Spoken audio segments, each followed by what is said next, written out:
না খেলে হবে না ভালো ছেলে, দুধ না খেলে হবে না ভালো ছেলে। আসসালামু আলাইকুম দর্শক, সবাই কেমন আছেন? আশা করি অনেক ভালো আছেন। তো আজকে অনেক দিন পর চলে আসলাম, প্রায় দীর্ঘ 2 দিন আমি বিরতিতে ছিলাম। বাবুর মতো আমারও প্রেশার লো হয়ে গেছিল, কিন্তু আমার কাছে বাবুর মতো মিমের মতো দুগ্ধ গাভী ছিল না, যে কারণে আমি দুধ খেয়ে দর্শক প্রেশার হাই করতে পারিনি। তো আমাদের বাবু ভাইয়ের প্রেশার লো, ডাক্তার বলছে দুধ খেতে। এখন মিম তাকে আবার অফার করে যে বাড়িতেই তো দুধ ছিল, কি দরকার ছিল, আপনি তো খেতে চান না। এখন আবার মিম সেই দুধ দিয়ে তাকে পুডিং বানিয়ে দেয়। আবার সেই দেখে অন্য এক মহিলাও বাবুর জন্য পুডিং বানিয়ে নিয়ে আসে দুধের, তারপর দুধ সেমাই রান্না করে নিয়ে আসে। আমি বুঝি না বাবুর মতো চেহারায় মানুষ কি করে পটে, আর পটে গিয়ে কি করে আপনার দুধ দিয়ে এইসব আইটেম বানিয়ে নিয়ে চলে আসে আল্লাহ জানে। তো যাই হোক দর্শক, হঠাৎ করে বাবু আবদিয়াকে নিজের মেয়ে বলে পরিচয় দেওয়া শুরু করেছে। বিশ্বাস করেন দর্শক, এতদিন দেখি নাই কোথাও মেয়ে মেয়ে মেয়ে মেয়ে মেয়ে মেয়ে করতে, কিন্তু এখন থেকে সে শুরু করে দিয়েছে। আর আপনাদের আজকে অনেক কিছুই বলবো, তার আগে বাবুর প্রসঙ্গে যখন এসেছে একটু বলি যে আসলে শারমিন কোথায়। ফেসবুক স্ক্রল করতে করতে, ইউটিউব স্ক্রল করতে করতে দেখলাম এক রোস্টার আপা বলছে যে শারমিন নাকি সুগার ড্যাডি নিয়ে সিঙ্গাপুরে চলে গেছে। আরেকজন বলছে শারমিন নাকি ঢাকা মেডিকেলে বিষ খেয়ে ভর্তি। আসলে সবচেয়ে বড় কথা, শারমিন কোথায়? শারমিন কি পাতালে চলে গেল, না আসমানে ফুটা হয়ে বাইর হয়ে গেল? আমার তো মাথায় ঢুকতেছে না। একটা আস্ত মানুষ কোথায় চলে যাবে দর্শক বলেন? দৌলদিয়াতে তো চলে যাবে না, এখন তো তাদের কাছে উন্নত যন্ত্র আছে, এটার জন্য তো দৌলদিয়াতে যাওয়ার দরকার নেই। তাহলে শারমিন আসলে কোথায়?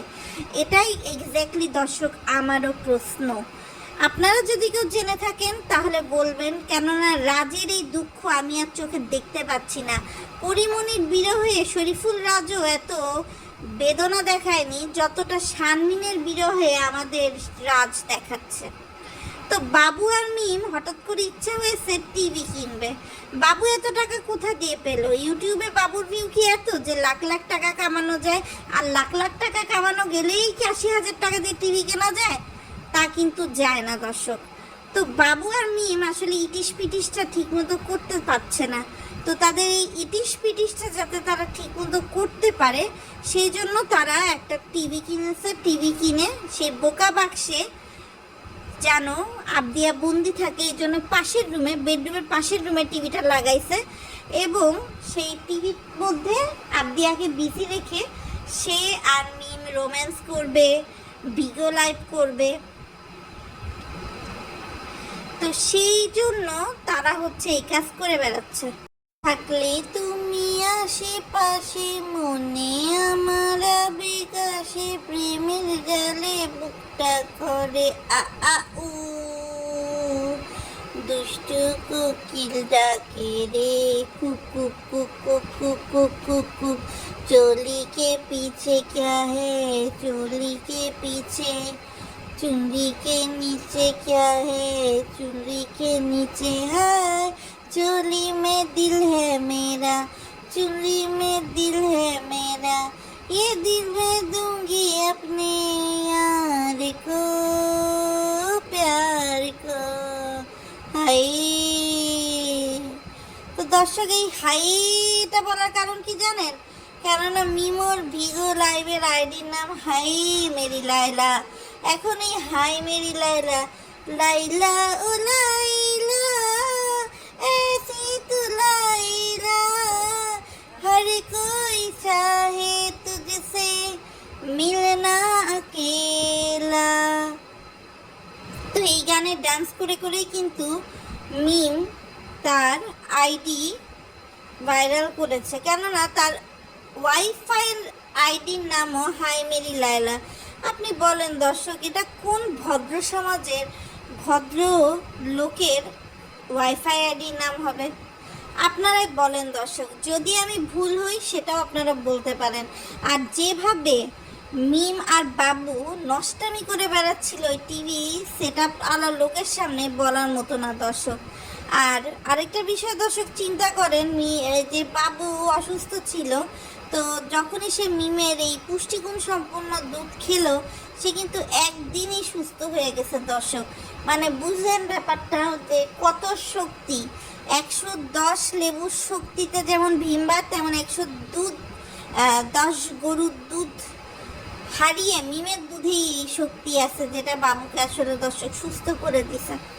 তো দর্শক, কাহিনী হয়েছে কি, যে আমাগো করিম ব্যাপারী শ্বশুর বাড়ি যাচ্ছে এই বুড়া বয়সে। করিম ব্যাপারী 10 দিনের জন্য লেডিস ব্যাগে নিজের জামা কাপড় ঢুকাইয়া এরপরে যাচ্ছে শ্বশুর বাড়ি।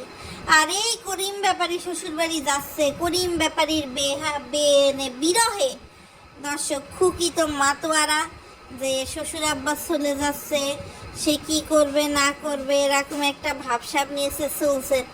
এর মধ্যে দর্শক হয়েছে আরেক কাহিনী, সেটা হচ্ছে তানজিলা চলে এসেছে, তানজিলার পরীক্ষা। কিন্তু এই শিরোনামটাকে ফাতিহা নাজনীন এমন বিট লবণ দিয়ে মাখাইছে দর্শক, কয় কি জানেন, কয় যে তানজিলা নাকি জীবনের নতুন একটা অধ্যায় পা দিতে যাচ্ছে।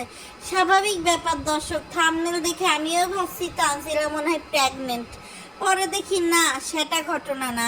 এদিক দিয়ে আবার তিশা পাল্লাপাল্লি করে তিশার বিয়ের সাথে শাশুড়ির সাথে ছবি দিয়ে বলে কিছু দুঃখের কথা বলা যায় না, কিন্তু ভেতরে দেখি কোনো দুঃখই নাই দর্শক।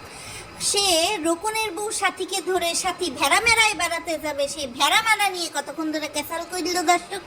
ক্যাসাল কইরা দেখলাম যে এটার মধ্যে দর্শক আর কিছু নাই।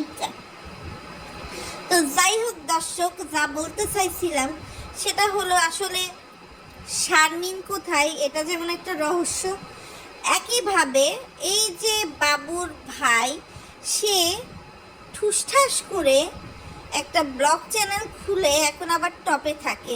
সেই টপে আবার সে তার বউ আর মেয়েকে একই জামা কাপড় পরায় শ্বশুর বাড়ি পাঠিয়ে দেয়। তার শ্বশুর বাড়িতে যে কি এমন দরকার জানি না। আবার সে বলে যে মিম, তার শাশুড়ি মানে বাবু মা সবাই মিলে নাকি কি একটা ইম্পর্টেন্ট ডিসিশনও নিয়ে নিছে।